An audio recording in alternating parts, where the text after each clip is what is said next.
The agenda for the Pierce County Charter Review Commission meeting is online. The meeting is June 8th at the Pierce County Annex, 2401 South 35th Street, Tacoma, Washington. If you're new here, the commission is a 21-member body, and they take proposed amendments to change our Pierce County Charter, which is basically our constitution. And they're figuring out which items they want to go on the ballot this fall. There's about 35 proposed amendments that potentially can go to the ballot. There's only 7 meetings left. We need to show up to all of them and give public comment. And out of those 35 amendments, they only have 7 in the hopper for final consideration. First one being making the sheriff an appointed position. So what that means in these next 7 meetings, they're going to be zooming through all these amendments, passing them through, and we need to be showing up and saying no. The majority of the commissioners were endorsed by Indivisible, the group that holds all those No King rallies. So you know what kind of amendments they're going to be pushing through, like wanting to appoint the sheriff. Go to the Pierce County Charter Review Commission website, and then you'll scroll down. This is where you can view the proposed amendments, and you can give written public comment. But I encourage you to come in person and give public comment, or go online and give public comment. So you're going to scroll down a little bit more to view meeting agenda, materials, and minutes, and you'll click on that. Then you're going to click on Charter Review Commission meeting packet for June 8th. This is the list of proposed amendments that they're going to be discussing at Monday night's meeting. You don't have to give a public comment on these. You can give public comment on any proposed amendment that's on the table or off the table if you want, because they don't update their website.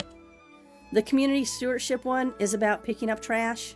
We have enough programs with the county for picking up trash. Pick up your freaking trash. You don't need the government to tell you to pick up your freaking trash.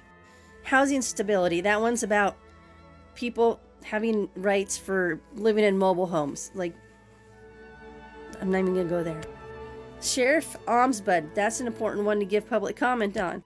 We already have tools in place for accountability, plus that's gonna cost millions of dollars by people appointed by the executive. We don't need that crap.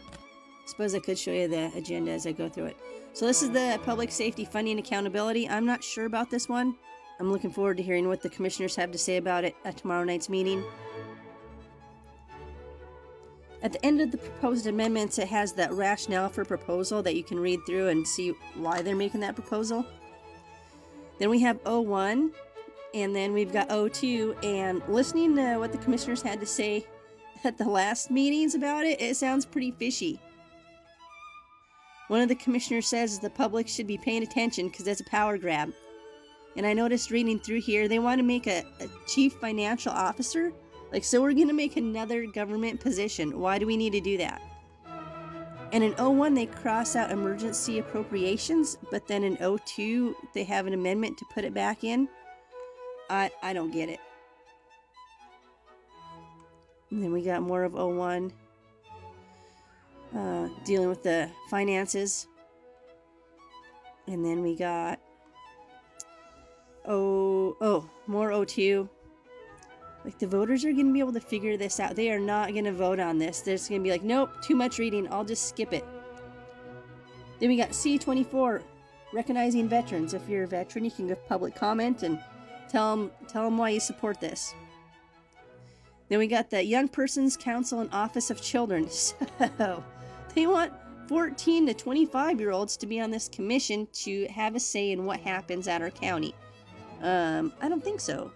First of all, 14-year-olds should not be hanging out with 25-year-olds, and there's a lot of things kids can do to get involved with the community, like 4-H, FFA.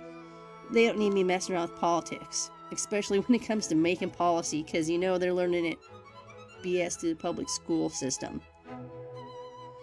Then we have initiative signature gathering timelines. They want to move it from 120 days to 180 days. I think that's good because that window's too small to be gathering signatures. We need a little bit more time.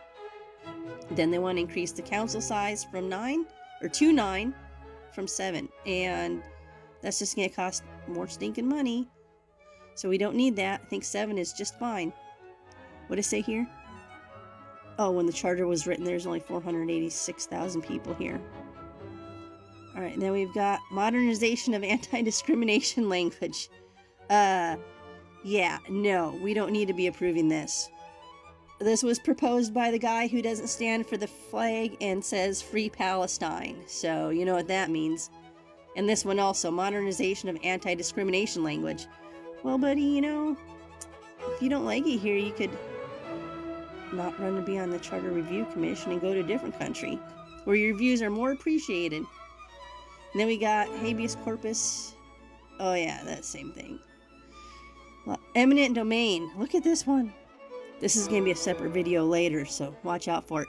So they changed the word from private property shall to private property may be taken for the necessary support of the poor and infirm, or to protect the safety, health, and well-being of the residents of the county against hazard created by the negligence of land and structures.